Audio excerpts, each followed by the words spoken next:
And welcome to Gordo's Games. It's Gordo here, bringing you some more Digimon TCG content. So today I'm bringing you a deck profile for nothing other than Shinegreymon. Great card. It's a great deck. It's a combo deck, and if it doesn't see the pieces, people think it just bricks, which it generally tends to do. But the fact is, I think the deck is consistent enough to deal with those situations. Obviously, yeah, if you open a handful of Tamers, there's very little you can do. But that's that's the same with any deck. Any deck can break. But I think generally it has a very strong win condition, and I generally like the deck. So I want to talk about it. Now, if you do like the content, if you do like the deck, feel free to like, comment, subscribe, and hit that bell for notifications when so you know when my content goes live for you. Let's go talk about the deck. Let's go. So on an unrelated note today, I had a nice little delivery day. So I got my custom memory marker for Team Crit Hit turn up today. So I'll be rocking that on going streams, things like that going forward. So that's always nice. And I did have some sleeves. Let me just see if I can find them.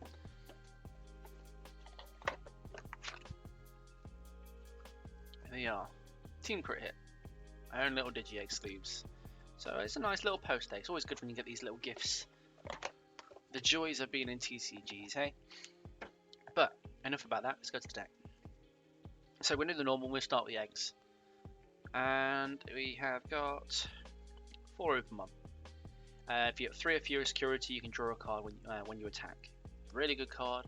Really helps you cycle through your deck. You can get yourself down to 3 security quite easily. Because your opponent 9 times out of 10 will try and avoid putting you down to the trigger point, because to go with your Kari and TK and stuff like that, you get stupid amounts of memory. 5th one, Cupimon.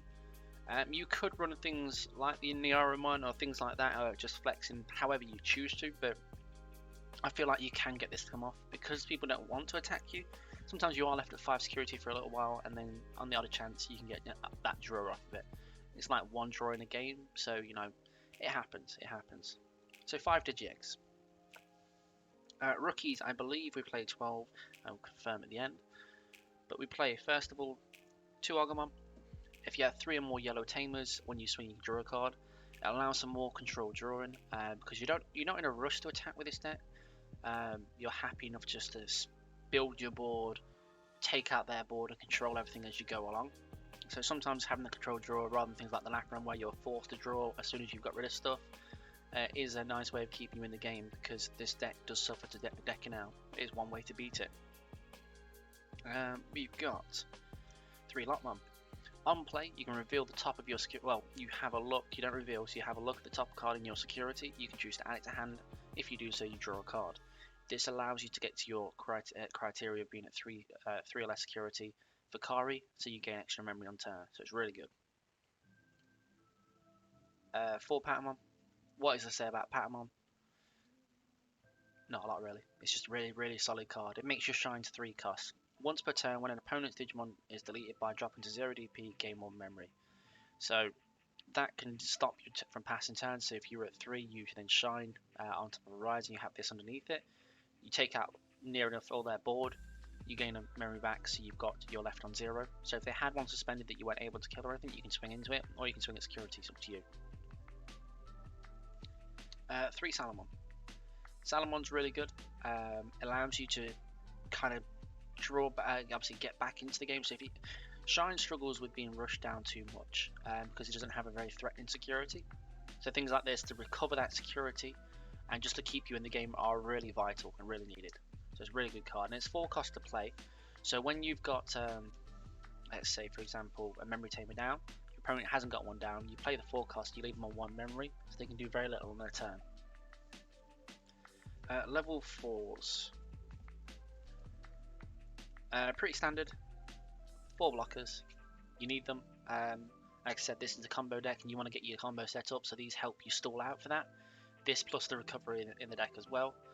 So must have 4. Some of the flex spots, we've got 2 in Kilomon. Kilomon is literally there for those chances that it will pop out from security. If you have the 2 cost TK down, which gives security your security Digimon in your security an extra 2k DP, this is a 6k DP body, so it can trade with potential up to level 4 and play itself out. So it can be really good value sometimes.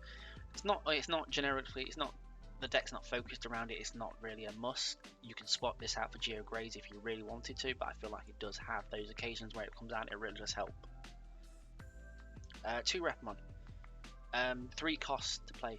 That is literally the reason you're playing this card. That 3 cost can really help speed your turns. So if you're at your optimal point in your game where you've got a 4 cost TK which resets you to 3, you've got 4 carries down, for instance, and this is optimal. This is the best you could possibly be. And you're a 3 security. You start on 7. You can rep up, go into rise for 3. You go down, go all the way down to 1, and then shine. And it just allows you to speed into those things. So it's a really good card.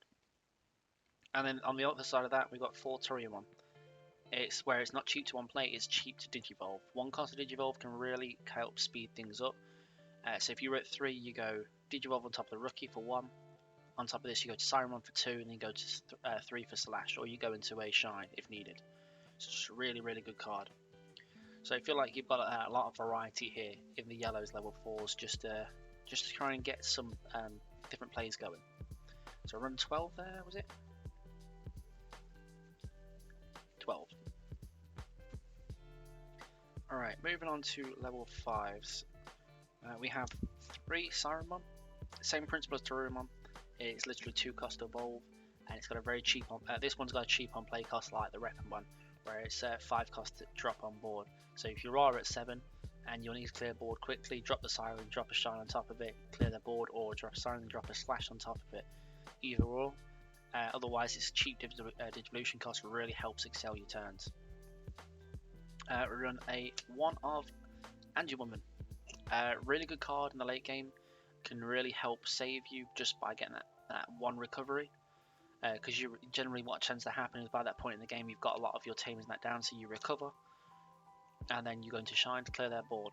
So if whatever they're left with, because you're generally not going to leave them more than 1, potentially nothing, they can't swing for game at that point. And then the flex, the Shinegreymons. Yes, I decided to. I've got 4 of the ults now, and I have to say it is a beautiful card. But the card itself and its effect is just great. It's an amazing card. It's what makes Shine work. It really does. So when Digivolve, you may play 1 yellow Tamer card from your hand without paying its memory cost, and any on-play effects on the Tamer played with this effect don't activate. So the 4 cost TK doesn't get the search. So you generally want to play everything else but that, but sometimes it's nice just to play that just to make sure you've got 1 down. And then on top of that, your turn, while you have 3 or more yellow Tamers in play, this Digimon gains Security Attack +1 as an inheritable. So your Shinegreymon gets Security Attack +1, and obviously Shinegreymon got its own effects, whereas for every yellow Tamer you get 1000 DP on your turn. So it's a pretty beastly body, where even Omnis couldn't kill it in security, if played right. So for the level 5s room, 8 level 5s. Level 6s. So, I mean, we know what's coming here. It's level 6. Run 2 Slash. Slash, just a very good card. It's going to get even better as you go forward into yellow, but that's a completely different story. Just being able to remove a body, 8k body stops them at level 5. You know, in green matchups, get rid of the Blossoms. In red matchups, get rid of the Lavas. You know, it can kill a majority of level 5s, and it can even help kill level 6s in that. If it's rested, you Slash on board, lower it, swing Slash into it. You know, it's just a really good card. But the main piece, Shinegreymon. Shinegreymon is outright an amazing card this set, and has been a very dominant force this set. When Digivolve wants to spend all of your yellow Tamers for all of your yellow Tamers for each Tamer you spend this way, activate the following effect.